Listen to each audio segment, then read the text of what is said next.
Senhoras e senhores, está no ar o Toca Podcast. Um espaço que a partir de agora, todo domingo aqui no YouTube, estará reservado para a gente conversar com personalidades da cultura, artistas, músicos, enfim. Vai ser um papo legal toda semana. É isso mesmo, toda semana a gente tem um convidado novo para você aqui no canal. E hoje, para a gente abrir para esse primeiro episódio, a gente trouxe como convidado o jornalista André Molina, ele que escreveu um livro sobre os primórdios da Legião Urbana. E junto com ele vem aquele que é considerado o primeiro guitarrista da Legião Urbana, Cadu Lambac. Meus amigos, uma boa tarde, sejam bem-vindos aqui ao nosso podcast. E aí, Molina, tudo bem? Feliz em participar do primeiro episódio? Tudo bem, Lana? Tudo bem, Paulo? Eu tô muito feliz, é legal. Aliás, assim, podcast, eu nunca tinha participado, assim, de um podcast com essa estrutura. Ai, que massa. É o primeiro, a experiência é diferente. A gente já falou sobre o livro, rádio, televisão, jornal impresso, site, agora podcast é a primeira vez. E você, Cadu, já tinha participado de podcast, provavelmente, né? Já tinha participado. Aí a gente andou fazendo uma turnê no interior do Paraná, e essa forma de expressão, de mostrar, de conversar, eu acho muito interessante. E sempre existe um clima interessante, porque sempre há um clima informal, né? Sim. Na rádio também, né? A rádio também ela é bem informal. Mas o fato da gente estar sendo filmado, não sei, eu acho que essa fórmula é interessante, eu acho muito bacana. Eu acho muito legal, porque as pessoas têm a oportunidade de ver um pouquinho vocês também, né? E ver esse bate-papo diferente, porque aqui a gente vai falar um pouquinho de tudo, não vai falar só sobre trabalho, não. Então, Molina, como surgiu a ideia de lançar o livro? Como é que foi o primeiro contato com o Cadu? Então, tiveram alguns contatos, assim, iniciais. Teve um que foi na época quando eu estava na TV educativa. Eu fazia produção de pautas e teve e nós tínhamos que fazer uma gravação do hino nacional para a Semana da Pátria. e eu já tinha escutado falar da história do Cadu, né? Que ele tinha sido o primeiro guitarrista da Legião Urbana, só que ele tinha saído da Legião Urbana porque ele ingressou na música erudita, na música clássica, no jazz e na música instrumental. E eu já naquela época conheci o primeiro álbum dele, né? E que eu gostava, assim, bastante de jazz, e falei, tá aí um músico que seria legal para fazer a execução do hino nacional para a Semana da Pátria. E eu fiz contato, aí na época a gente foi à casa dele, né, e chegamos lá e tivemos que preparar toda aquela estrutura para filmar com câmera. Sim. Né, aí a som, e naquela época as câmeras eram maiores, enormes, né? Eram bem grandes. E daí eu lembro que na sala dele foi uma bagunça lá, teve que colocar amplificador, equalizar o som. E ele meio que, eu tinha avisado ele um dia antes, eu lembro que ele tinha falado, eu fui tirar o hino nacional ontem, né? Então eu acho que ele nem lembra disso, né? Aí foi uma coisa de um dia pro outro, e ele pegou e gravou aquele hino nacional, e a música ela entrou na programação da TV, ele mais os músicos, né? Os outros músicos eu não me lembro bem. Coisas de guitarrista, né? Porque... Eu me lembro que o hino nacional, eu adoro o hino nacional, mas o que sempre me chamou a atenção como guitarrista é a introdução. Uma coisa soladinha, né? A soladinha, porque tudo que a gente tem é isso, né? Tudo que um guitarrista tem e quer ter é essa coisa do habilidade. Nossa, né, Então, eu já tinha visto o Lobão fazer isso. O Lobão fazia isso lá na década de 80, ele tinha recém sido preso, detido, ele pegava e tocava o hino nacional também. Eu falei, puxa, algum dia eu ainda vou fazer. Quando me ligaram, eu falei, pintou a oportunidade, né? Olha a oportunidade. E fiquei o dia inteiro. E é grande, a introdução é enorme, né? Quando entra mesmo no hino, ouvir, daí fica fácil de fazer. Entendeu? Aí é basezinha, é mais basezinha. Guitarristicamente. Até comentei isso com a minha mãe achou graça. É mesmo, meu filho, você prefere introdução? Eu prefiro muito mais a introdução do que o hino. É o momento de glória do É o momento guitarrista. de glória do guitarrista. Gente, é uma coisa muito específica isso. É igual o riff de Smoke on the Water. É né? verdade. Então, é legal que Alguns riffs o nosso famosos, hino né? nacional tem algo de Smoke on the Tem, Water do tem. Deep Purple.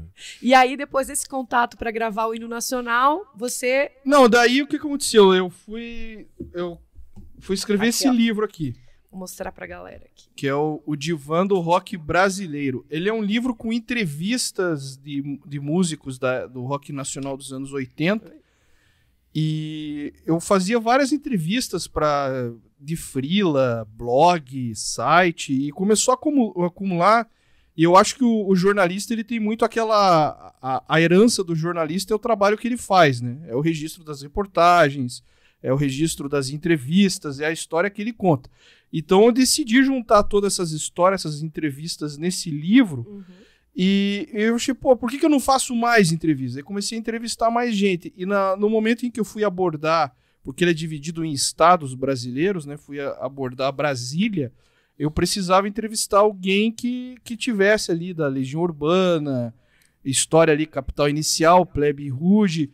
E eu voltei a ligar pro Cadu e falei, quero fazer uma entrevista pro meu livro, para abordar essa questão do início da Legião Urbana, né, e para falar um pouquinho da banda no capítulo do Rock de Brasília. E aí o Cadu veio com um monte de história nova que você nem tinha ouvido falar. Não, ele veio com um monte de história e eu falei, cara, e é uma história que tava inédita, né? E ele ainda veio me apresentar um documento inédito que ele guardou durante 30 anos do Renato Russo, que foi o primeiro release da Legião Urbana, que o Renato Russo entregava uma espécie de fanzine para o pessoal da turma dele, para divulgar a banda, os shows. E nesse release tinha algumas canções que se tornaram famosas, né, como Música Urbana e Química, anos depois. Com as letras, assim. As letras, né, máquina de Sim, escrever. máquina de escrever. E tinha uma canção que a Legião não chegou a gravar, que é Dois Corações, que ela ficou inédita durante esses 30 anos, que daí eu resgatei esse documento, né, e comecei a fazer entrevistas periódicas com o Cadu, e daí que deu origem a esse livro aqui, que é o Música Urbana, Início de uma Legião. Então, ele foi até uma continuidade, assim, esse livro de um dos capítulos do Divã do Rock Brasileiro. E, Cadu, para você resgatar essas histórias todas, quando teve esse encontro com o Molina, deve ter sido muito bom, porque você deve ter vindo à tona histórias que até mesmo você talvez nem lembrasse tanto, mas nessa de buscar documento, achar uma foto, achar um registro, eu acho que volta à memória também muita história nova, né? Muita coisa que você não tinha contado para ninguém, né? Mas eu acho que, por exemplo, quando eu saí da Legião Urbana, quando eu me desliguei da banda, e eu acabei desenvolvendo um trabalho como músico, fiz a Universidade de Brasília, e foram muitos anos que eu fiquei fora da estética da Legião Urbana, mas sempre acompanhando o sucesso da banda, lógico, né? Isso até acabei tendo que fazer um pouquinho de chamar uma psicóloga para trabalhar isso melhor, porque às vezes as pessoas perguntam como é que você saiu da Legião Urbana da maior banda de rock. Assim, eu trabalhei isso na minha mente da seguinte forma: eu saí da Legião, a Legião virou a maior banda de rock do país, mas eu vou ter que ser um instrumentista tão bom quanto, pelo menos, para justificar. Daí acabei tocando com o Belchior, e eu fugi um pouco dessa pergunta, mas a gente já volta. Me lembro que eu estava tocando no palco com o Belchior, como guitarrista do Belchior, eu falei, peraí, isso já está compensando de certa forma. Claro! Opa, olha que privilégio tocar com o Belchior, grande Belchior. Mas voltando, essa coisa da magia, sabe? Eu fiquei muitos anos, daí quando a gente fiquei fora da estética da Legião, quando começou a pintar essa oportunidade de trazer de novo isso, de mexer na minha mente todas as lembranças Graças a Deus eu não fui um cara sequelado, porque os meus amigos que vieram da década de 80, pô, a galera também, vou te contar, Abusou, né, né? bicho? Abusou. Né? Não, Lani, até para pegar esse gancho do Cadu, nas vezes que nós fazíamos entrevistas, era uma vez por semana, Sim. de noite, e ficávamos 2 horas conversando. Eu ligava o gravador e Quanto tempo, assim, durou? Uns meses? foi uns 3 meses que a gente fazia. Foi bem rápido. Porque, foi bem rápido de entrevista, porque... E isso é uma coisa que eu gosto de chamar atenção, a memória que o Cadu tinha, porque ele contava essas histórias que eram coisas de 30 anos atrás, com uma riqueza de detalhes. Isso tivesse acontecido ontem. Mas assim, é que era Plumas de Avalon. Eu estava em Brasília, Sim. numa época que tinha um grupo de 20, 30 pessoas, que era a Legião Urbana, Capital Inicial e Plebe Rude. Eram as Plumas de Avalon. Porque se você parar para pensar, tinha uma magia ali por trás. E as meninas, lógico, eu acabei ingressando na turma também por causa das meninas. Elas eram lindas. Eu nunca fui punk, né? Mas era uma turma diferente, não tinha ninguém ali bobo, entendeu? Todo mundo tinha um embasamento. O Renato não chamava ninguém para fazer parte daquela turma que não tivesse um embasamento político ou crítico. O meu viés já foi musical. Sim. Né? Porque ele me viu exalta. tocando e falou, quero tocar com você. Daí eu falei, puxa, eu vou fazer parte daquela turma, né? Tá. Mas eram Plumas de Avalon, porque, para quem lê o livro, né? Porque tinha uma magia muito forte. E daí, mas, enfim, eu imagino que todo o processo de adolescência de todas as pessoas do mundo, Sim. e que quiseram montar uma banda, porque todo mundo quis montar uma banda. Depois Se não era para tocar, era para ser empresário, né? O importante era ter uma turma na adolescência. Imagino que para todo mundo seja importante, mas aquela turma, para mim, deu no que deu, entendeu? Era assim, aquilo tudo, né? E o Renato capitaneando aquilo daquela forma dele, sempre erudito, sempre, não, vamos para tal festa, vamos agora lançar, ele ficava muito preocupado da gente não ficar fazendo nada durante a semana. Daí ele falou, não, vai ter agora um festival de cinema na Embaixada da União Soviética. Nossa. Daí todo mundo lá, 3 da tarde, chegava na Embaixada da União Soviética, um band de punk. Eu nunca era punk, eu era roqueiro, né? Daqui a pouco vai ter festival de cinema na Embaixada da Espanha. E eles eram obrigados a receber a gente, né? As pessoas, porque os adidos culturais eram obrigados a promover um intercâmbio entre os países. Em Brasília. Não tinha nada para fazer em Brasília. O Renato sempre ligado com essa galera. Vamos para a Embaixada da Espanha. Daqui a pouco entrava 18, 20 punks assim. Na Embaixada da Espanha. Gente, a Embaixada da Espanha arquitetonicamente falando, é maravilhosa. É uma coisa absurda. Não, só de chegar lá é maravilhoso. Só de chegar, tipo, 6 da tarde entrava... Né? Dinho Ouro Preto, Renato Russo, a galera da Plebe, o Gucci, que é baterista. Não, e lá não tem muros, né? Não tem grades, né? É tudo meio aberto. Não, assim, e eles nos recebendo, assim, sempre assim, então, eles são os filhos porque todo mundo ali era filho de embaixador. Filho de embaixador, filho de alguém. Já mais conhecido. E geralmente a gente entrava meio calibrado também, mas olhava assim, falava assim, que loucura isso tudo. Tá entendendo a magia da coisa? Eu só nunca imaginei que a Legião Urbana fosse se tornar a maior banda né? Pelo menos em vendagem, mas enfim, ainda continua sendo, né? O Dinho sabia. O Dinho? E o Dinho sabia. Eu sei que o Dinho sabia. Por que o Dinho sabia? Porque o Dinho, ele tinha uma visão, tanto o Dinho como o Fê e como o guitarrista da Plebe, Felipe Seabra, Fifi Trovoada. Ele fica bravo, ele me chama de Paraná, mas enfim, era o Fifi Trovoada. Esses, André Miller, eles sabiam que aquilo ia dar em alguma coisa. Eles sabiam disso. Eles tinham essa certeza, eu sei.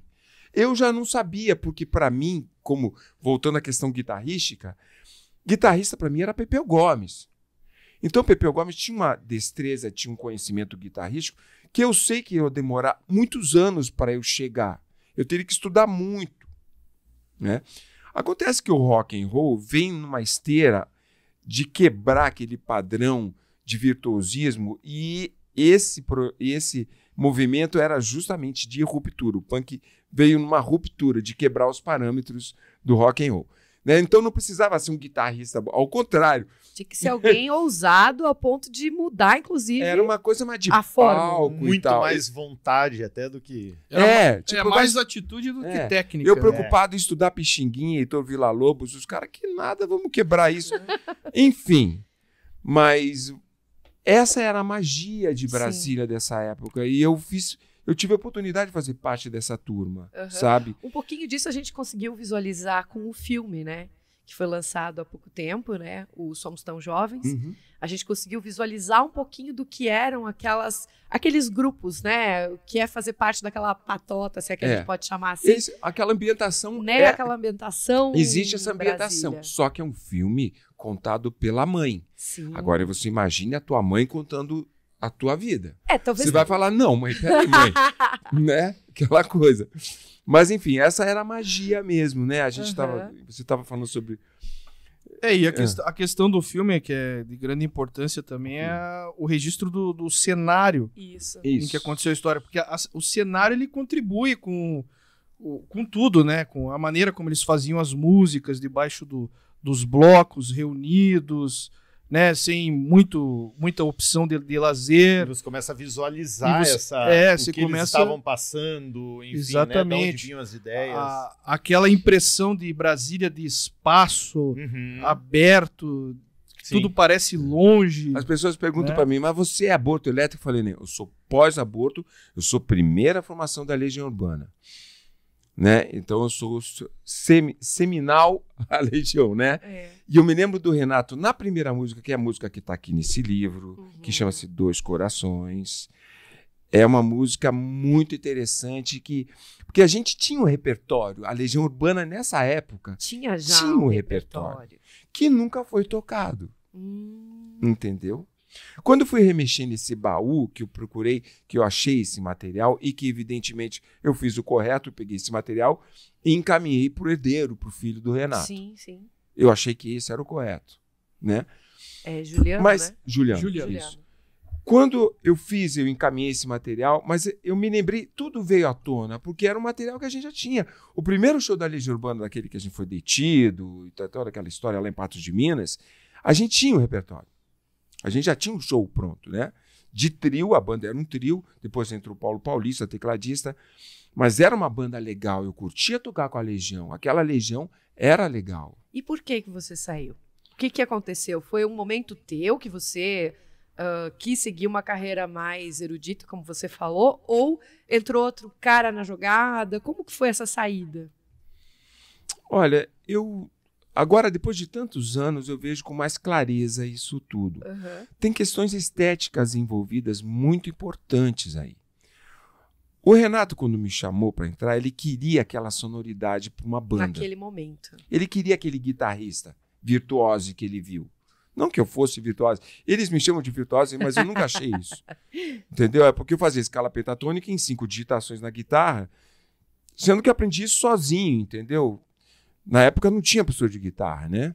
Enfim. Uma coisa mais metal até do que o próprio... Do que você via de rock pra época, né?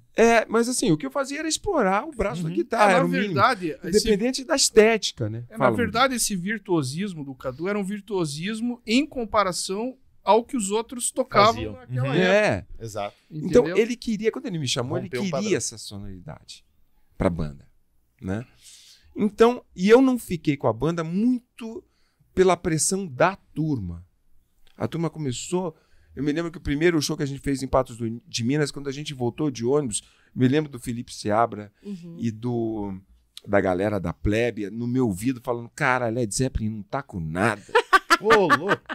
Led Zeppelin é horrível, isso aí não tá com nada. Pink Floyd... Eu falo, que isso, cara? Vocês estão falando dos meus ícones, Jimmy Page... Os meus ídolos, né? Meus ídolos. Cara, isso não tá com nada. Você tem que ouvir outras coisas. O que eles queriam que você ouvisse? Cara, eles ficaram a noite inteira, tipo assim, nós vamos assediar esse cara.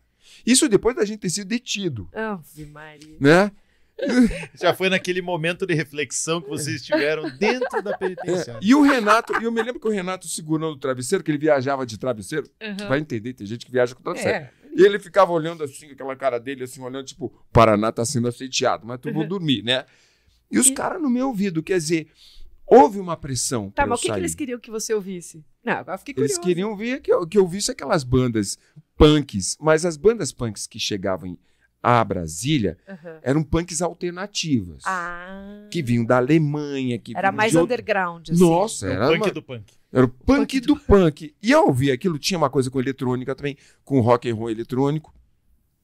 Eu achava aquilo legal, mas eu fui lá, mas não tem nenhum riff de guitarra, não tem nenhum solo de guitarra.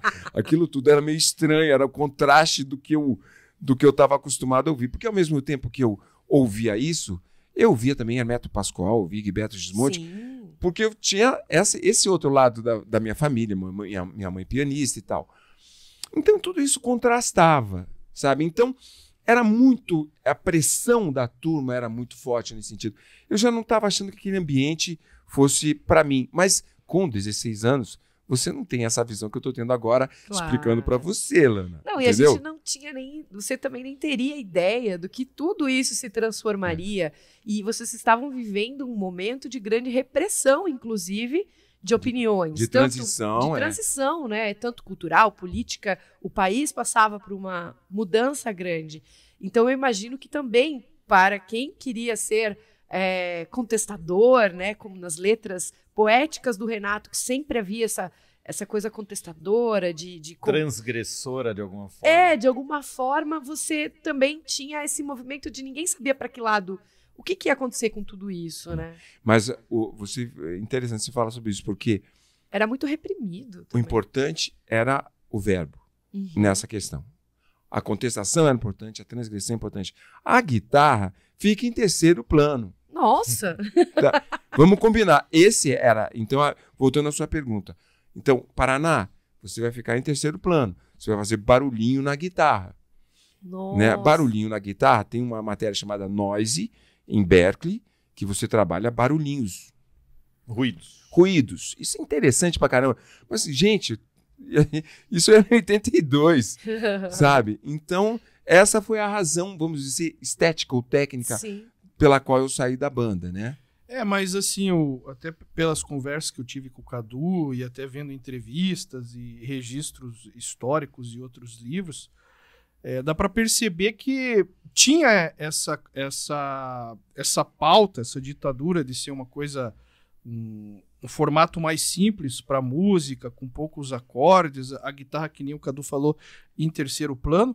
Mas o Renato Russo, ele já pensava num cara já com uma abordagem mais rica musical para trabalhar aquilo numa continuidade. Você percebe isso, até os elementos nas letras que ele colocava, os títulos, aquelas referências de Idade Média que ele gostava. Isso é maravilhoso. Eu tive a oportunidade de mergulhar nessa questão do Renato através dessas músicas inéditas, revirando meu baú e tal. E tem um material muito bonito ali. Puxa Tem um material muito bonito que remete a essa coisa da música medieval. Ele gostava dessa estética.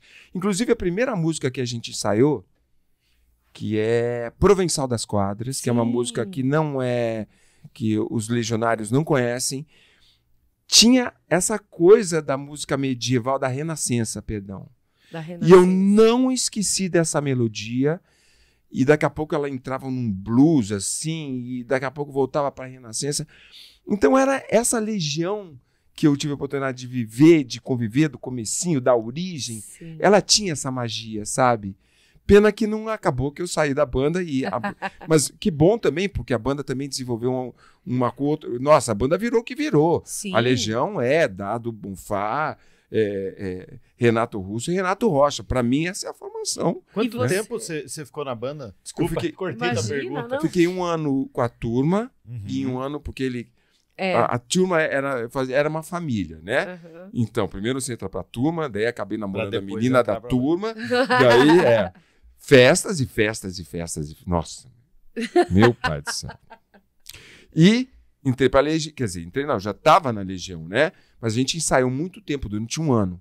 Então foram 2 anos. E você, mesmo saindo, você ainda continuou com aquela turma? Você continuou falando com eles? Ficou meio de lado? Ou durante um tempo ficaram sem se falar? Rolou alguma treta ou não? É que quando eu saí, fui morar em São Paulo, e a Legião foi pro Rio de Janeiro. Ah, tá. Então houve uma separação. Houve, mas eu fui, geográfica. mas quando eu voltei para Brasília, eu fui me colocado de lado. Gente, também tem uma história aí que a gente andou conversando e eu me lembrei. O período do Renato Russo, do Trovador Solitário, quando ele foi colocado de lado da turma, porque vocês estão vendo que a turma era forte. Era. A turma te fazia existir uma pressão. A turma já tinha colocado o Renato de lado, porque eles achavam que o Renato estava mudando aquela coisa punk. Renato começou a compor Faroeste Caboclo, Eduardo e Mônica, que tem outra sonoridade mais folk. Eles deram uma cancelada no Renato. Era o cancelamento da época. Nossa, falou tudo. Era a turma não chamar para sair todas as noites. O Renato foi cancelado e eu também fui cancelado. Fui cancelado na pressão de ter saído da banda, né? Muito em função disso. E depois, quando eu voltei, daí eles já olhavam para mim, o Paraná, entendeu? Porque, de certa forma, eu trazia essa sonoridade que para eles remetia ao rock dos anos 70 e 80, mas 70 no caso. 70, né, no caso. Porque o que valia na época era os anos 80, né? Mas, enfim. Enfim. Mas o Cadu, ele... Somos cancelados também. Mas no livro... tempo inteiro, né? Mas no livro até fala bastante, depois que o Cadu saiu, a amizade com o Renato Russo... Sim, permaneceu. O Renato Russo visitava, ele visitava. Tem até uma passagem que o Renato Russo já estava bem famoso e chegou pro Cadu e falou, quero te dar um presente. Aí o Cadu chegou pro Renato e falou, eu gostaria de que você me comprasse um disco. E eles foram no shopping pro Renato comprar o disco, daí chegou lá, teve que ser na correria, porque o pessoal já arrombou. Né? Mas o disco é interessante, adquirir um disco do Branford Marsalis, que era o saxofonista do Sting. Daí é interessante porque o Sting tinha uma banda chamada The Police, o Sting saiu e montou uma banda com jazzistas, que era o Bring on the Night, que é um disco maravilhoso, só com jazzistas americanos. Olha, interessante, porque era o ambiente que eu queria, sabe? Que era mais ou menos aquilo que eu também vivia. Era tua praia. Daí a gente entrou nessa loja, foi uma quebradeira assim. Isso foi onde? Em Brasília, em 87, e eu me lembro dos... Não tinha ainda aquela coisa do segurança falar alemão, tipo, ferrou. Não tinha essa coisa, sabe? Sempre tem um alemão. Era os caras olhando no shopping. Levantando o braço e o povo atacando a loja de disco e eu olhando e o Renato, paga... E a gente saindo por trás, assim, do shopping. Caramba. Nossa. Foi depois do sucesso do terceiro disco. Foi o Que País é Esse? Caramba. Que eles estavam bombadaço, né? Ele falou, Paraná, não tem mais como fazer compras no Rio de Janeiro. Eu não sei se aqui em Brasília tá assim. A gente teve que sair por trás do shopping. Daí eu fiquei, caramba, gente. Mas é bacana você hoje, depois de tanto tempo, ter esse reencontro com o Renato, né? Porque mesmo depois dele ter partido e ter deixado tantas obras aí ainda inéditas, né? Da maior parte, né? Que as pessoas ainda não conhecem. Acho que só os mais fãs mesmo, que já foram, de repente, a fundo para querer saber o que mais que o Renato deixou e tal. Eu acho que isso é legal até para você hoje, como você mesmo diz, entender o que aconteceu na época, né? Você ter esse distanciamento de certas decisões que foram tomadas, de amizades que foram talvez desfeitas ou, né, não são mais... mas é justamente para você entender o que aconteceu e trazer isso à tona pra gente, né? Trazer esse conhecimento agora pra gente. É muito legal a gente conhecer essa história dessa forma, contada, né, sobre esse outro olhar, né? Esse período, eu me atenho justamente a esse período. Apenas esse período aquele início de mesmo. Origem da Legião. Mas é tanta coisa que aconteceu que a gente fez esse primeiro livro e o Molina sempre fala, Cadu, vamos pro segundo. Eu falei, calma, cara. E no lançamento desse livro, vocês também viajaram o Paraná, viajaram vários lugares do país para divulgar essa história toda. Teve algum lugar que vocês chegaram que chegou aquele fã de Legião que disse... Isso aqui não é bem assim, ou que quis contestar alguma história? Não, na verdade ainda não aconteceu isso, assim, a gente... Sabe ter aquele fã muito fã que de repente, vai querer contestar alguma coisa que vocês estão contando, enfim. Não, na verdade eles perguntam mais alguma coisa, assim, tipo, chegou uma certa parte do livro, mas de repente você poderia ter explicado mais sobre isso aqui e tal, porque cada um tem uma interpretação, né? Mas tem muito assim de mensagem, a gente recebe bastante mensagem nas redes sociais, né? Eles perguntam bastante se tem mais música, se a gente vai fazer outro livro, né? Curiosidade, né? Se o Cadu vai aí pergunta da relação dele com a família, né? Para fazer show. Eles querem produção, eles querem que a gente mexa mais e produza mais, mas daí depende de uma série de fatores. É que Legião Urbana são todos os livros, né? E os shows e essa história, mas a Legião Urbana é um pouquinho mais que isso. E eles são os legionários do país. E tem uma questão muito... eles encaram até uma coisa meio religiosa, assim. Sim. Teve um fã que eu achei muito legal. Ele pegou e mandou uma foto que ele fez, o meu altar. Nossa. Aí tinha o nosso livro no meio de, sei lá, mais 5 livros do Renato Russo. Todos eles têm relicários, são relicários. Uns 2 livros da Legião Urbana. Você vê que o cara é um colecionador, né? Sim, e o carinho grande que tinha. E a foto do Renato atrás num quadro, assim. Então, o cara tinha um altarzinho legionário. Esse é aquele fã que fala assim que se o mundo acabar, vai sobrar uma pedra com um disco daquela banda que ele acha que é a melhor do mundo. Né? Que é pra... Enfim. E se a gente lançar um livro com uma outra capa, ele também vai comprar e vai colocar no relicário. Olha a dica. Mas agora a gente não lembra, mas tem manifestações assim muito legais. Assim, e tem mais história para registrar no novo livro? E tem gente... sempre tem alguma coisa, né? A história continua, né, Lama? A história continua, porque quando a gente faz show aí pelo interior, aí, ou nas capitais, a gente vai lançar agora São Paulo, Belo Horizonte e Brasília de novo. Nossa, quando vai pra Brasília, acontece mil coisas. Brasília, é uma loucura, Brasília. Essa semana eu já... Toda semana pedem Brasília. Eu tenho que encaminhar por correio lá. Em Brasília fazer show pro pessoal da turma que ficou lá, né? Então... Sim. Mas essa sua pergunta é boa, porque realmente eles são contestados. O espírito da Legião Urbana é de contestação, de crítica e de questionamento. Sim. Mas a gente não teve em relação ao livro. Até agora, uma coisa assim, isso aí, não sei o quê. Até agora, porque, nada. assim, o que acontece? Eu acho que um pouco disso é porque desde que o Renato morreu, vem surgindo publicações sobre a história da Legião Urbana.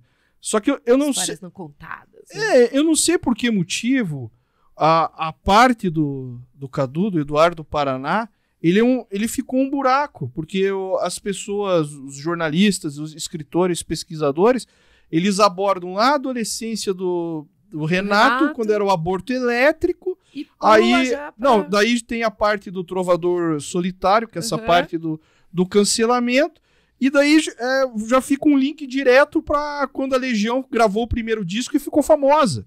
Esses 2 anos do ensaio, do que acontecia, das composições... Isso tudo foi deixado de lado. Foi deixado de lado, que foi quando daí eu sentei com o Cadu e por meio dessas entrevistas nós fomos resgatando essas histórias e é muito engraçado, porque esse livro aqui ele levou um tempo para ser publicado e isso foi bom, porque teve esse período de amadurecer, porque às vezes passava 6 meses que eu tinha escrito. O Cadu, não sei, ele lembrava de alguma coisa, aí ele me ligava, ou mandava mensagem no meio da noite, pô, Molina, tem uma história aqui que você não pode deixar de colocar. Que bom. E tem história que você tem que tirar, pelo amor de Deus. E tem história que você tem... Não, tem umas coisas que eu falei, gente, tira isso, porque... Melhor porque nossa, vai dar um... Rebuliço. Aí, cara, então o livro, ele sofreu esse período, assim, de gestação, que foi longo, mas foi bom, porque do jeito que ele saiu saiu por causa depois de um monte de processo de revisão, de edição, de informações que o Cadu recordava. Pra quem não sabe, o livro demorou 7 anos para ser lançado por uma série de questões. Nossa, mais do que o Toca Podcast, hein? Não, porque o Toca Podcast também. Depois, essa é uma história que a gente ainda vai contar para vocês aqui. Também demorou, já era para ter estreado em 2019, mais ou menos. Por aí. Mas essa é outra história, um outro capítulo. Nós estamos aqui, a gente vai entrevistar vocês sobre isso. Estamos aqui, ó. Não, e demorou bastante por uma... Primeiro fator é que trata-se da pauta Legião Urbana. Renato Russo, todo mundo que é fã sabe que algo que seja sério a respeito do Renato Russo da Legião Urbana, para sair, tem que sair com cuidado. Você se compromete com vários lados, lado da família, lado de fãs que prezam por esse conteúdo. Até vocês perguntaram, pô, mas não tinha fã? Às vezes não tem por causa que teve esse cuidado. E tem uma questão também do mercado editorial atual, que é muito difícil você ser um escritor que não é conhecido, você lançar a primeira obra. As editoras já não estão... Há uma resistência. Né? Além da resistência, o mercado não está boa para elas também. Então, nós nos tornamos uma editora, né? A gente se tornou uma editora, nos cercamos de profissionais, revisores, diagramadores, produtores culturais. Em compensação, a gente envia para todo mundo sempre autografado. A gente tem essa possibilidade. Exatamente, E nós mesmos vendemos os livros. É claro que algumas livrarias têm o nosso livro para vender, sim, mas é uma opção mesmo, porque tem gente que é resistente ainda à internet, de comprar e tal, e gosta de livraria. Então a gente também possibilita essa opção. Mas assim, essa série de fatores foi o que levou tempo, né? E saiu do jeito que a gente quer. A gente tem todo o controle do processo de distribuição do livro, do resultado que teve. Os patrocinadores estão felizes com o produto. Ótimo. Inclusive, os patrocinadores chegaram a nos convidar para falar assim, pô, vocês não têm outro livro? Vocês não têm outro produto? Cara, para você arrumar um patrocínio, você tem quase que implorar pro cara. Patrocínio eles, eles já estão, pô, vocês não têm outra coisa? Não tem outra história? Não tem outra história, né? Mais. Vamos forjar uma história. Mas isso é o bom resultado do show bom, né? É aquele resultado que todo artista quer. É aquele aplauso e aquele pedido de bis, por favor, toca mais, né? Mas a gente essa quer ler mais. Boa da internet, né? Porque justamente quando que você imaginaria escrever ou distribuir um livro como esse que vocês fizeram antes dessa revolução, antes da internet totalmente impossível. Popularizar a comunicação entre as pessoas, assim como não imaginávamos nunca ter um programa de televisão. Bem dizer, isso aqui é o que só poderia ser feito numa estrutura de TV. Né? E muitas outras coisas que aconteceram com a internet dessa mesma forma. E você receber esse feedback dos fãs, né? De mandar mensagem, de gostei disso. Antes seria na cartinha para a caixa postal, um número. É como funcionava. E hoje, até mesmo um banco hoje você consegue criar de uma forma, né? Digo, porra, isso é o legal, né? É justamente você não precisar ser aquele cara super famoso para você escrever uma boa obra sobre uma banda que teve relevância. E dessas bandas todas que vocês ouviam na época, Cadu, teve alguma que chegou depois desse tempo e convidou vocês para tentar resgatar essas músicas da Legião? Vocês chegaram a fazer algum encontro para tocar isso ao vivo? Sei lá, com os próprios músicos da Legião e com os outros amigos que vocês... Eu tive a oportunidade, porque foram muitos anos longe da estética, né? Uhum. E eu já estava morando em Curitiba e eu recebi o convite da Legião Urbana Produções, que o Juliano ainda não tinha, não tinha voltado para essa questão da Legião Urbana Produção, mas seriam os 30 anos da Legião Urbana. E eu estava aqui em Curitiba, isso foi em 2012. Nós estamos em 2022. 10 anos atrás. 10 anos atrás. E o empresário me ligou e falou, pô, Paraná, você é o único cara que quer dizer, o único cara não, mas você remanescente da formação, tá ativo, você é um músico ativo e a relação da Legião Urbana Produções com os ex-integrantes, com o Dado e Bonfá, não tá boa, tá horrível, que eles começaram a se processar e eu não tenho absolutamente nada a ver com isso. E eles sabiam disso. Cara, faz um evento aí em Curitiba. Faz um evento em Curitiba aí, a gente te dá um apoio, a família vai aí, fica com você. A gente faz os 30. Alguém tem que fazer um evento. Não pode passar em branco, né? Não pode passar em branco. E eu fiz aqui no Canal da Música. Olha. E eu me deparei com um público que eu tô acostumado a tocar jazz e blues, em festivais de jazz, sempre tem um público. Mas aquele dia eu falei, opa, o que é isso? Eu fundei essa banda, sabe? Mas você nunca tinha sentido aquela vibração da Legião, né? E tem outra questão. Quando a gente toca um jazz, que a gente pega um tema que virou standard, que eram sucessos do cinema, sabe? All the Things You Are, My Funny Valentine, músicas que se tornaram clássicos. eu percebi que aquele movimento todo havia virado um clássico. Olha só. E eu comecei a voltar a tocar Legião Urbana dando um tratamento como clássico. Né? Afinal de contas, eu já tinha estofo para isso, como guitarrista, arranjador, Correto. ao longo dos anos, de tantos anos trabalhando. Não precisava fazer um Rede cover Globo, como exatamente produtor e um monte de igual, coisa. né? Não se tratava de um cover, mas sim uma homenagem, né? Nem poderia fazer cover, como é que eu vou fazer cover da É, banda que eu pois inventei, é. que eu fundei, né? Daí, e foi bacana isso, porque eu me deparei com esse público, Lana. Uhum. E eu me deparei com essa obra belíssima. E aquilo tudo, né? Daí, na hora que acabou o show, eu fui dar autógrafo, era uma choradeira. Deu, que é isso, gente? Choradeira? Daí que eu fui entender a Legião Urbana Aquela mesmo. paixão, né? Que eu acho que é um público muito apaixonado. Foi uma herança mesmo, sabe? E interessante, porque os últimos shows do Renato Rocha, que é o Negrete, eu chamo de Negrete, que era o baixista da Legião Urbana, eu fiz os últimos shows com ele. Olha só. Pelo país em 2015. Porque 2016. o Cadu, ele tá esquecendo, mas... acho que Como assim? foi 2015. Como assim? Ele morreu, ele faleceu em... Acho que foi 2015. Foi em 2014. Então, porque teve uma época que o Cadu fez shows bem legais. Teve esse que teve a participação do Renato Rocha, que foi um momento bem complicado, que ele estava bem debilitado.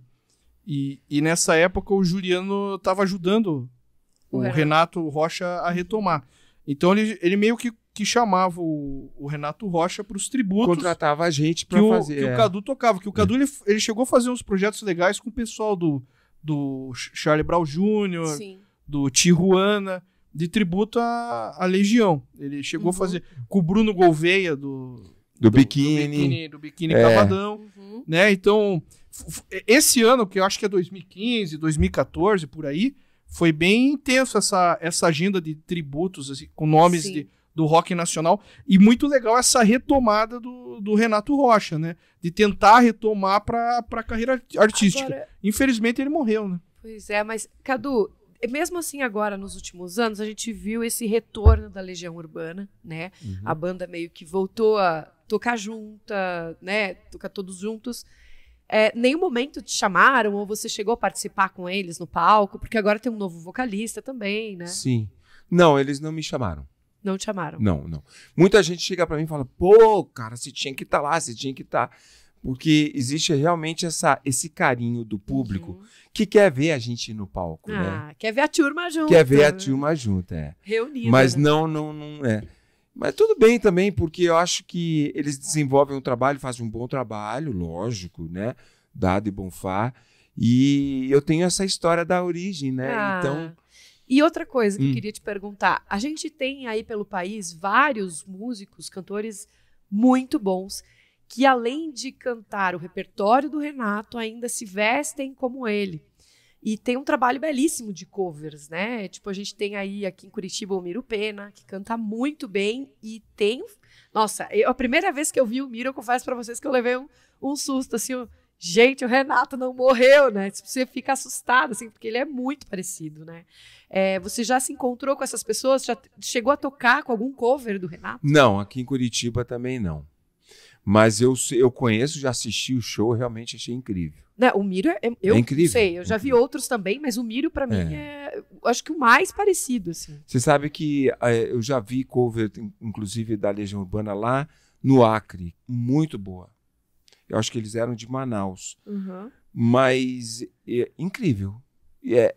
Você fica realmente surpreso. Assim. É muito impressionante. Então, esse trabalho das bandas cover, eu acho muito interessante, porque eles perpetuam a obra da Legião, da banda, das bandas, sim, né? Sim. E fazem de uma forma belíssima. É um carinho, né? O tecladista vai lá, tira o timbre igualzinho dos anos 80. O guitarrista vai lá, toca exatamente o que o Dado tocava, toca. Eu acho esse trabalho muito bonito, de resgate, de perpetuação. São pessoas que vivem da música e vivem assim, todo final de semana, estão tocando em bar, viajando. Falam em prol do nome da banda. Em prol, eles deles próprios. Eles ganham o dinheiro deles. Não, claro, mas digo, eles ralam em prol do ídolo deles, né? Sim. E acho muito bonito isso. Eu acho muito importante isso. Aliás, eu quero dar um viva aí para todo mundo que é cover. Eu acho muito legal o trabalho, porque é um carinho que extrapola o carinho do fã, né? É a pessoa que se dedica a se vestir igual, a tirar a mesma música, a decorar, né? Enfim, decorar, todos sabem, decorar todas as letras, né? Mas estudar o repertório, mas Legião né? Urbana é diferente. Vai decorar as letras.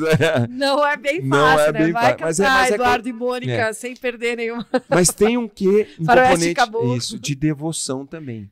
Sabe, para você cantar Faroeste Caboclo, tem que ter devoção. Sim. Mesmo que você tenha 10 anos de idade, que você esteja no intervalo do colégio, que você esteja num campeonato de quem canta Faroeste Caboclo direitinho, você errar, tem devoção. E as bandas cover têm isso, eu acho bem bacana. E esse negócio de cover é muito importante porque é um instrumento de perpetuação da obra, sabe?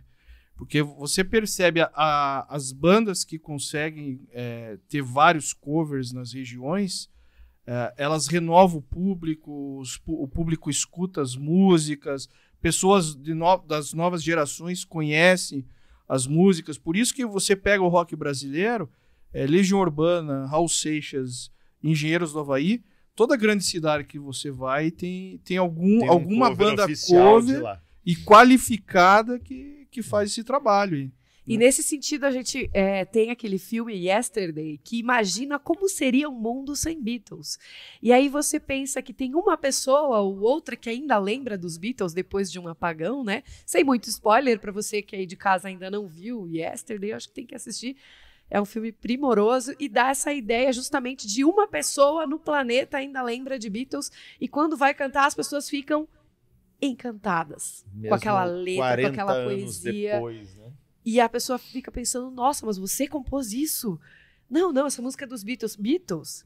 Quem são Beatles, né? Tipo, então eu acho que é o trabalho também dessas pessoas que levam o nome da banda, que foi tão famosa, tão conhecida, que é tão conhecida até hoje, mas que teve essa perda do vocalista, né? Do seu protagonista. E você vê isso continuar. E pessoas hoje de 5, 10 anos estão ouvindo Legião, estão ouvindo Beatles e estão levando isso adiante. Isso é muito bacana, porque isso não cai no esquecimento, né? É trazer para o pessoal que nunca vai ter oportunidade de assistir o show, né? É verdade, um pouquinho, né? E é nisso que eu acho que está a questão da perpetuação que o Molina estava falando. Porque, por exemplo, né? Vamos falar aqui citar um exemplo que eu gosto muito, que eu sou mais do heavy metal. Assim, o Paulo né? é metal mesmo. Não vai mais existir um show do Pantera. Não existe mais. Mataram o guitarrista, morreu o baterista. Mas nós fomos no festival de covers aqui de Curitiba há 3 anos atrás. Isso. Parecia que era o Pantera em cima do palco. Eu fiquei satisfeito por ter visto um show de cover. Como foi o do Iron Maiden? Acho que o Molina, você chegou aí na cobertura lá no... Lembra? Foi lá no Carnaval, acho que foi. Usina 5, foi festival de covers. O Kiss parecia o Kiss na nossa frente. É verdade. Um pouco mais verdade. magros. Parecia um pouco mais magros, mas era o Kiss na nossa frente. Coverstock, se não me engano. O Curitiba aqui tem muita banda de cover, né? Tem o Pigs in Diamonds do Pink Floyd, né? Sim, quem gosta são bons. O pessoal do Guns também tem uma Nossa, eles são excelentes. Isso é verdade. Então, nós tínhamos shows dele fora daqui, né? E isso é uma coisa tão importante, porque você vê que as bandas que...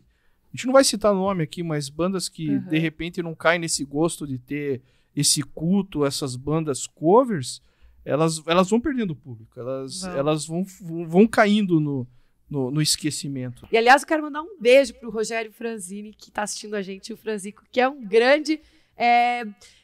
Como é que eu vou te explicar? Ele tem um hall aí de bandas covers, ele tem um projeto chamado Covermania, que é muito legal. Quando eu o conheci, ele tinha um projeto cover do Creedence, que era muito bom. Show. E teve até, acho que um integrante que já faleceu. E eu queria mandar um beijão pro Rogério, que está assistindo a gente, que é um grande amigo meu até hoje, no Facebook, sempre a gente troca muita ideia. E um dia eu quero trazer ele aqui também para falar desses covers todos. Me deixa fazer uma pergunta, na verdade eu vou direcionar para os dois, vou começar com Molina. O que você tem ouvido hoje, assim, de bandas? O que tem... Você falou outro dia do Scorpions, né? Bom disco. O Scorpions eu falei porque eles lançaram um último álbum muito bom. Sim. Assim, Gostei também. com uma pegada bem de antigamente, lá da época do Blackout, Sim. né, do Love Driver. Então eles... Manteve aquela identidade musical que eles tinham Isso. na época de maior sucesso. E o Mikkey D na bateria parece que deu uma revitalizada. Uma renovada, ali, né? uma inovada, né? Mas o problema é que eu não sei se é um problema, mas eu escuto muita coisa antiga, né? Gosto. Acho que é por causa da minha idade, você continua ouvindo as coisas que você gosta sim. e trabalhos novos, né? Aí tem um outro álbum que eu gostei muito, que é o do Nick Manson, baterista do Pink Floyd, que ele fez ele pegou o Guy Pratt, que era o baixista que substituiu o Roger Waters, né? E só tocando o Pink Floyd é que não fez sucesso. Sim. Que antes do Dark Side of the Moon. Sim. Pô, aquele também tá primoroso. Mas algumas coisas... Assim, eu trabalho lá na Rádio Educativa, a gente vê que tá tendo um movimento de MPB Sério? contemporânea, com músicos jovens, inclusive de Curitiba, e que o pessoal da rádio e TV não acompanha, mas o pessoal que escuta streaming, você vai ver os views e os likes, é coisa de 10 milhões, Olha. 20 Caramba. milhões, que daí... Aqui em Curitiba tem uma banda nova, né, dos rapazes de 20 e poucos anos, que é o Jovem Dionísio, né? São muito bons. MPB, eles estão fazendo turnê, né? Tem o Rodrigo Alarcon também, é um cantor de MPB também. Eu fui acompanhar um show dele, também não o conhecia. Eu cheguei lá, tinha 200, ele cantando apenas com um violão, tinha 200 pessoas cantando todas as letras. Caramba. Que era mais ou menos o que a gente tava falando aqui, acontecia com o Renato Russo, né?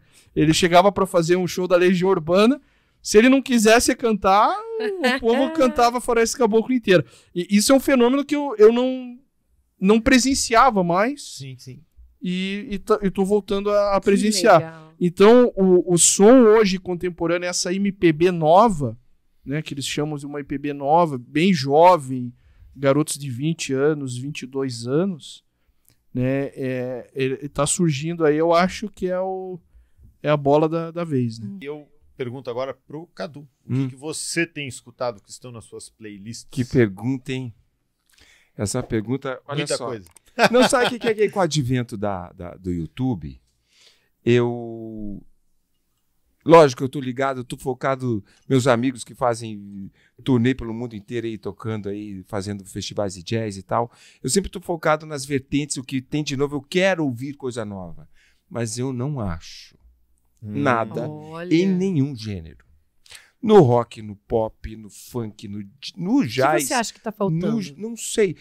O que eu tenho em casa, a pergunta é boa, assim, porque eu chego em casa, o que eu vou ouvir? Eu vou ouvir coisas que eu não conseguia ouvir, por exemplo, shows do Yes, por exemplo, que eu não conhecia, e eu tenho a oportunidade de ver hoje com esse material que tem no YouTube. Então eu fico cultuando coisas que eram antigas, mesmo dos Beatles, também shows que eu não conhecia, e do pessoal do jazz rock que eu amo de paixão. Você curte essa coisa ao vivo, eu né? fico curtindo, shows que eu não conhecia, então eu fico cultuando Material inédito. esse material que foi gravado há 20, 30 anos atrás, né? Sim. Que para mim é uma coisa nova, mas quando eu falo assim, agora eu vou ouvir o que o jazz está fazendo de novo, me chama a atenção. E na MPB também, que eu tive a oportunidade de trabalhar muitos anos na Biscoito Fino, gravando lá também como músico, eu vi muitas vertentes, as novas coisas que vinham da MPB, mas tudo me soava sempre parecido com o Gonzaguinha. Desculpa, gente, mas é sempre verdade. uma releitura, sempre uma... Você acha uma imitação, uma Não, é uma fortíssima... uma inspiração? É uma inspiração. Falta de criatividade. Não, mas é que esses caras foram tão importantes. O Milton Nascimento foi um cara tão importante. Que é Parece que não difícil de surgiu nada descolar novo da agora, identidade É difícil. musical do ídolo, né? No rock acontece isso, é difícil Exato. você ouvir uma coisa. Então, como eu ouvi isso tudo, eu vi esses tentores, essas pessoas que estavam lá, que fizeram, que forjaram, fizeram isso tudo. Quando eu vou ouvir, eu falo, mas isso aí tá parecendo não sei o quê. Daí eu já, entendeu? Mas Mais do mesmo. E eu achava que era o único com dificuldade de encontrar coisa nova dentro dos estilos. Mas não há culpa que nenhuma, costuma... Paulo, nisso. Não há. Porque Não há impressionante. eu ficava me sentia culpado. Eu falei, Cadu, você tá sendo exigente demais. Lógico. E eu fico pensando, daí a sua pergunta, por isso que eu achei a sua pergunta boa, porque eu não ouço mais nada que me, sabe? Quando eu ouço alguma coisa, eu falo, ai meu Deus, que bom. Sabe? Tomara que essa banda faça Finalmente, 15 discos. Finalmente encontrei algo que me impressionou de novo, né? É. Porque, na verdade, eu acho que o pessoal que é do rock tem um costume, não é todo mundo, claro, mas nós temos um costume de, às vezes, achar, enquanto nós somos mais novos, né, que nada é bom além do rock. E muita gente tem isso, né? Você, por fazer música, óbvio, é mais desprendido vamos dizer, dessa característica, né? Agora, aquele cara que só escuta, muitas vezes tende a encontrar, a achar que as outras coisas fora do rock não são tão boas, né? Ou então, às vezes, muita gente até despreza, eu já vi isso, e fala, não, mas se não for metal, pra mim não serve, ou se não for tal coisa, pra mim não serve.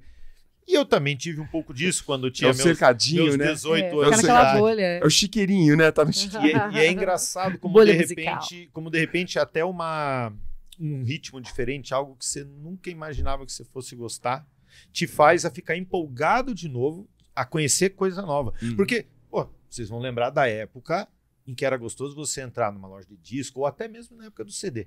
Entrar numa loja de CD e falar, caramba, cara, saiu o Você não disco sabe a novo saudade que eu tenho disso. Eu acho que eu tive quase que fazer consultas em psicólogo porque aquilo tava me deixando doente, sabe? Era muito legal. Parece que eu fui preso a algo que eu não posso fazer mais. Sebo de livro também, o cheiro, né? Mas o disco não tem igual. A capa, você tirar da embalagem pela primeira vez. Gente, o cheirinho do disco novo. E eu me lembro aqui, quando nós nos mudamos para Curitiba em 93. Então, 93 já, vamos dizer, ali, 95, 96, era o auge dos... Lembra do armazém do CD? Sim. Tinha as lojas de CD. E eu me lembro muito de entrar e falar assim, nossa, eu vi na revista tal que a banda tal lançou disco novo. Aí você ia até lá para ouvir. Exatamente. A prévia. E eu me lembro de ter escutado na época, vamos dizer assim, o CD mais recente, o último que tinha sido lançado do Iron Maiden. Porra, não tem roqueiro que não gosta de Iron Maiden. E aí eu vi o último do Pantera também. E aquele dia eu procurava algo muito específico. Cheguei lá e coloquei o do Iron Maiden. Pá.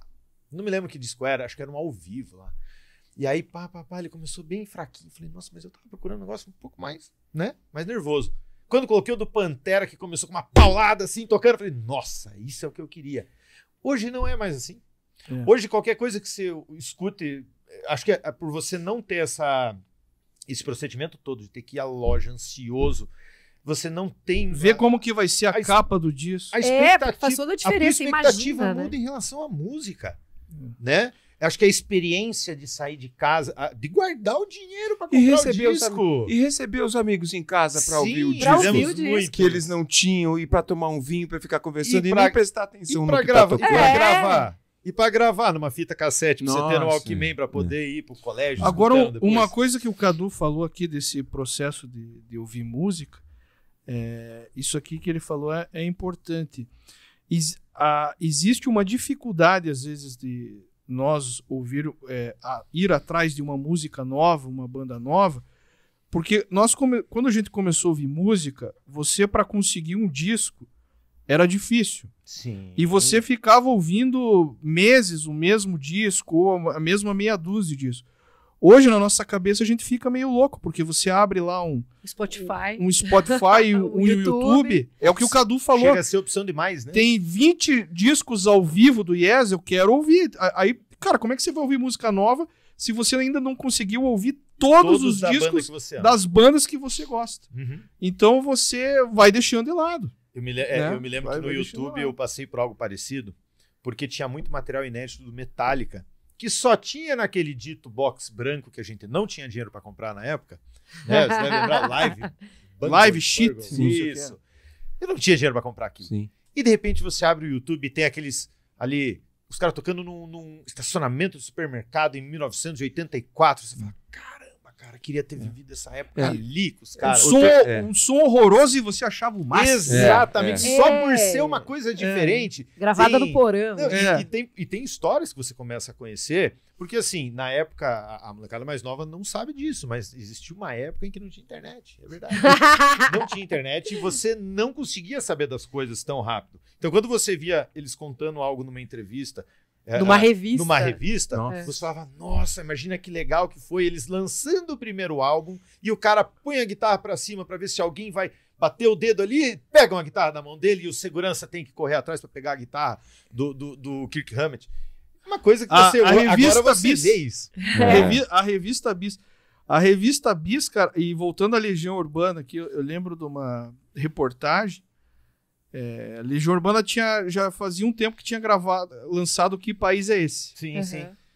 E daí os caras da revista Bis me põem uma entrevista, acho que de 3 páginas. Não sei se foi com o próprio Renato Russo ou foi com a banda.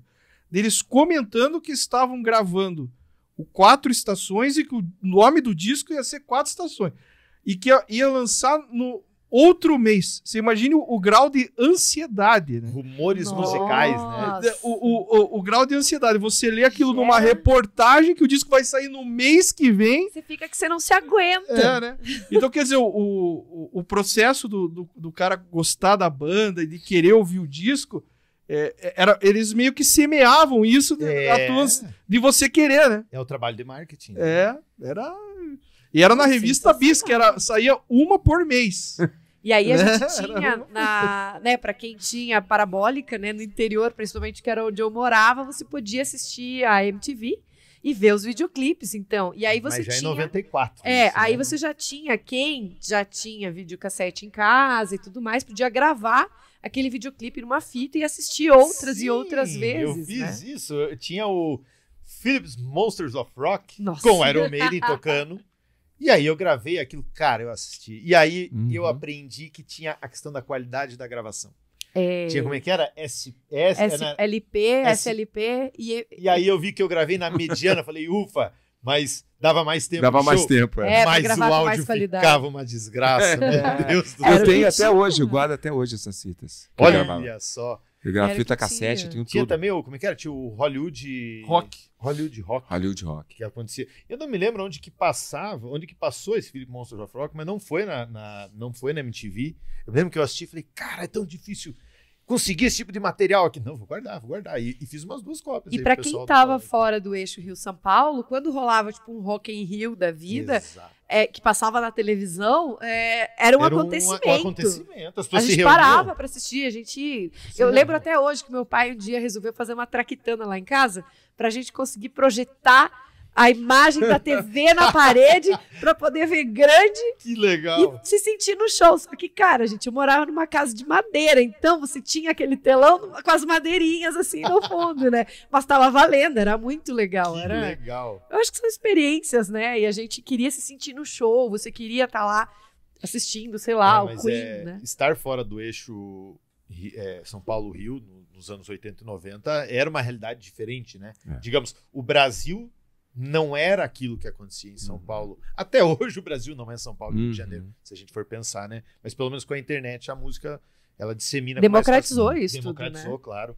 Mas é impressionante. Eu me lembro que na época, acho que eu já estava morando em Curitiba quando fizemos isso também. E era engraçado porque nós tínhamos uma TV, na época, ninguém tinha TV de 20 e tantas polegadas, eu acho que a gente tinha uma de 30, um negócio assim, 29. 29, então era o tamanho era top pra assistir show da rock, pra você fazer um air guitar na frente da TV. Porra, era animal, cara.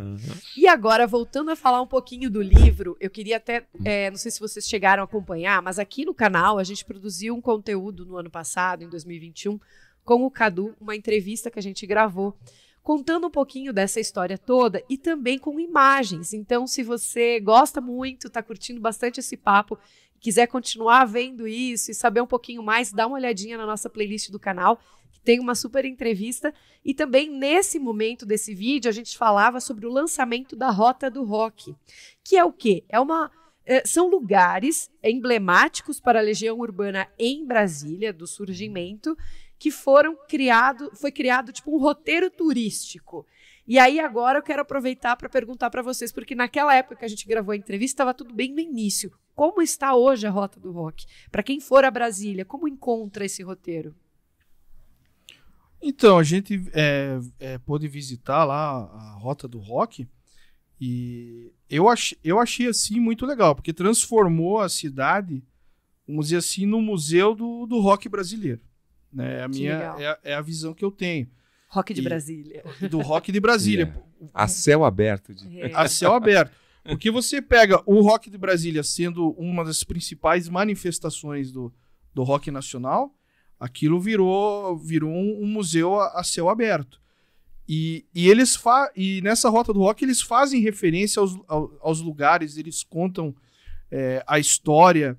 Né? Tem tipo uns totens, né? Cada lugar contando uma história. Cada lugar tem um totem falando ali, que ali é o primeiro lugar que teve o show do aborto elétrico do Renato Russo. Fez um xixi neste muro. Não! Exatamente. Isso que o fã quer ver também. E é legal que não é só também Legião Urbana, né? Até as bandas mais contemporâneas tem ali, eles falam do Raimundos. Da Cássia, da minha grande amiga Cássia L. Ai. Tão querida. Sabe? Foi um dos últimos shows dela, muito Eu também. E que fez parte desse movimento também. Foi. Né? Então, Brasília, ela é incrível, essa geração aí.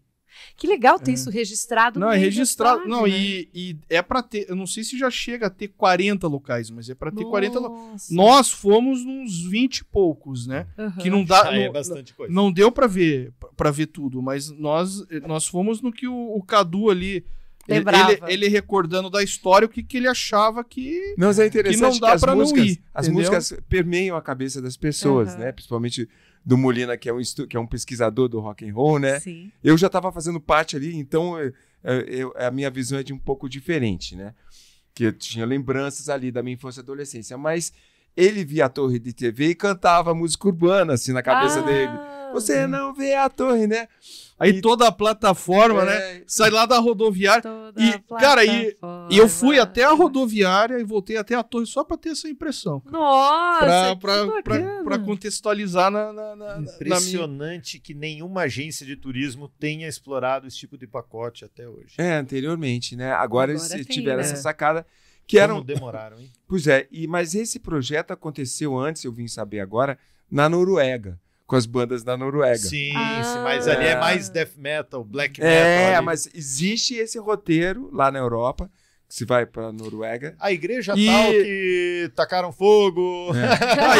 Eu gosto até isso muito, infelizmente. Eu gosto até de falar que eu fiquei tão emocionado que eu quase perdi o voo pra voltar, porque o que acontece, né? A gente nós ficamos no hotel que era bem próximo ao parque de Brasília, que é o parque do Eduardo e Mônica. Sim. E daí eu falei, cara, todo dia eu ia lá, dava uma caminhadinha. Só que é um parque gigantesco, né? Aí no último dia eu falei, não, eu vou ter que achar a placa que tem a história. Tem a partitura do Eduardo e Mônica nesse parque. E comecei a andar no parque. E calculei, não, vai dar tempo, né? Cara, depois que eu fui lá, conheci a placa, na hora de voltar... Você se deu conta que você estava longe. Tava bem longe. E tem aqui o resgate, né? Que é a Isa Camargo que resgatou ele. A Isa que trabalha na Globo News, né? Globo News, Ela falou, não, eu acho eu lá esperando o Molino pra gente voltar. Quase perdemos um avião. Doido. Cara, eu andava e aparecia tucano e nada. Não, a gente se empolga, e aparecia né? aqueles pés de jaca, um monte que lá tem muito pé de jaca. E eu falei, aí eu peguei uma rua, você acha que foi a certa? Não, foi errada, né? Aí eu encontrei uma mulher assim, né? Já pensando na torre do Capital Inicial aqui, né? Que eu já tava preocupado porque eu já não conseguia mais ver a torre. Já não via mais a torre. Aí eu perguntei pra mulher, a torre fica pra lá, né? Lá. Dela, não, fica pra lá. Deu, então é ali. É logo ali. Não, e lá tudo parece perto, mas não é perto. A gente já saiu caminhar lá em Brasília também, e é longe. Você tem uma falsa impressão de que as coisas são próximas, mas não são, né? E eu acho, assim, que é muito legal a gente ter essa oportunidade de poder revisitar esses lugares hoje em dia. Aliás, se não me engano, foi Curitiba, acho que teve o primeiro feriado do rock que foi Que foi o Dia Mundial do se Rock. não me Não, engano, Dia Nacional do No Rock. Dia Estadual do Heavy Metal. Dia foi Estadual do do Heavy Metal, exatamente. Eu me lembro que teve, porque até então acho que não... Tá, o Dia do Rock E existe, olha todo só mundo de sabe. quem saiu a ideia. Agora, 13 de julho. Foi culpa dele. 8 de julho. Não, o Dia Mundial do Rock é... Não, o Dia Mundial do Rock 13 é de 13 de julho. 13 de Mas o julho. Dia Estadual do Rock, Do Heavy Metal. do Heavy Do Heavy Metal, é Metal. em homenagem Cara, mas Ao tinha que André ter mais... Matos. ao André Matos. Mas tinha que ter mais iniciativas culturais desse tipo, né? E isso foi Porque a uma música é ideia muito do importante, Molina, pô. aliás. É eu Vamos que contar fiz esse aqui, ó. projeto aí. Foi ele que fez o projeto. Olha só, hein? Mais projetos de lei culturais? Mande Fale para o com- Molina. Não, mas foi uma iniciativa bem legal e para lembrar muito também o trabalho do André, né? Que foi É. sensacional. Sim, sim. É, Foi não é à toa que nós temos o Hard Rock Café aqui, né, cara? É uma cidade que respira rock and roll. Não É adianta- verdade. Assim, não somos Brasília, nem Curitiba, nem São Nem Paulo, São nem Rio Paulo, de Janeiro. Rio de Janeiro. Eu vi uma Mas é uma entrevista tão cidade- boa do Ivo, falando Sim. do Ivo Rodrigues falando sobre Curitiba. E Você já viu ele falando? Que Curitiba se assemelha àquelas cidades dos Estados Unidos, assim. Blindagem. Blindagem, é. Assim, que tem aquela coisa do automobilística e tal. Não tem... A nossa cultura, ela daqui, do Sim. Sul, ela é mais ligada a essa questão. O rock and roll tem tudo a ver com isso, né? Diferente da Bahia, né? É. Diferente, né? O Brasil é tudo isso, né? Mas Curitiba tá mais essa coisa daquelas cidades, Detroit. Sim, sim. O Ivo falando isso, da maneira como eu falei fala, agora, né? ilustrei agora, Claro. mas ele falando isso é tão importante, cara, que o Curitiba fala, é isso mesmo, mas é isso mesmo. Mas Não, é mesmo. E Curitiba tem uma história, inclusive, com metal, né? Que está sendo registrada agora num documentário chamado Curitiba em Peso, Sim. que nós temos nossos amigos do Acesso Music, aí o Clóvis Roman, a Kênia, que estão envolvidos nesse projeto também, mais uma galera muito legal, que também tem vídeo aqui no canal contando um pouquinho dessa história do Curitiba em Peso, que a gente nem imaginava, né? Mas são muitas bandas de metal inspiradas naquele movimento dos anos 80, de rebeldia, de tudo isso que nasceu no Brasil inteiro e veio com muita força em Curitiba. E quase não é conhecido, né? Tem muita coisa que... E os grandes festivais de rock, a galera do metal é sempre, né, aquilo que você fala, né? É a galera que tem mais peso, são os Sim. shows mais emblemáticos, tem Performáticos, a força, né? É o rock, ele é mais perpetuado na coisa do heavy metal, eu imagino, né? Sim, dentre as, O- as milhares de vertentes Exatamente, do o rock mais and roll, né? cultuado, mais é. cultuado. Eu me lembro de ter ido no show, não sei se o Molina participou, nós fomos lá no show do Judas Priest. Assim, sempre respeitei muito a banda, mas não era assim uma banda que eu ouvia com frequência. Depois do show, eu fiquei apaixonado, porque você vê aquela performance ao vivo, e agora vai ter o Kiss, que foi considerado durante muitos anos o melhor show do mundo. Por conta da performance, o show que mais valia o dinheiro que as pessoas pagavam, né? Aquela coisa do cara da língua, aí cuspindo sangue. Então eu imagino que muita gente vai passar a ficar fã, Sim. ou vai renovar, né, a fé na banda depois que assistir um show deles. Por isso que a gente ainda tá escrevendo o segundo. Gostei de Olha ver. aí. História pra- tem muita história. pra contar. Falar de Cadu. música é muito bom. Né? Eu acho que é demais. Não, a gente... Inclusive, a gente tá esquecendo aqui Nossa. de falar a questão da Legião Urbana. Esse ano é 40 anos de aniversário mesmo? É 40 anos que o Cadu subiu ao palco pela... 82, Primeiro show da Legião Urbana que eles foram Que presos legal. lá em Patos. Patos de detidos, Minas. fomos detidos. Detidos. Que né? dia foi isso? Dia 5 de setembro de 82. Olha Pra quem não só. sabe, esses caras foram convidados pra tocar num festival que era bem família, sabe? E de repente, e se tratava de um quartel lá, né? Não era um quartel, era um lugar... O espaço era um espaço que os militares cediam para a feira, né? E a Super gente não família. sabia, né? A Legião Urbana e Plebe Rude fazendo show com a temática de contestação. Seria Ei. tipo na festa da uva aqui É em tipo Colombo isso, e você... mais ou menos. Mas assim, quem convidou vocês sabia do repertório Shaolin. de vocês? Não. Pois é. Ou era só tipo assim, vamos convidar aqueles caras ali, eles vão cobrar baratinho, Sabia. aquela Lana, banda tá começando. Lana sabia porque eu achava que era o aborto elétrico, que É. era bem pesadão. Que era isso que eu ia Mas dizer, eu era bem sabia. mais E pesado. aí, quando entrou a Legião Urbana, o Renato falou: não, mas é uma outra banda. Pô, mas e o aborto É elétrico? o empresário Ele- Shaolin, que é o meu É. amigo nosso, que vai assistir essa entrevista, eu tenho certeza. E ele sabia. Ele sabia. Ele Eu acho que, sabia. ele acho que ele quis dar uma uma agitada um pouco naquele pessoal do interior ali, assim, né? Como eram as caras das pessoas que estavam assistindo vocês naquele momento? Eles estavam em choque. Eu me lembro de uma coisa. Eles pensaram, esses caras vão ser presos. Então, quando a gente chegou em Patos de Minas, a Legião e a Plebe colocaram a gente numa baia. Já bem, baia, porque estava dentro de um...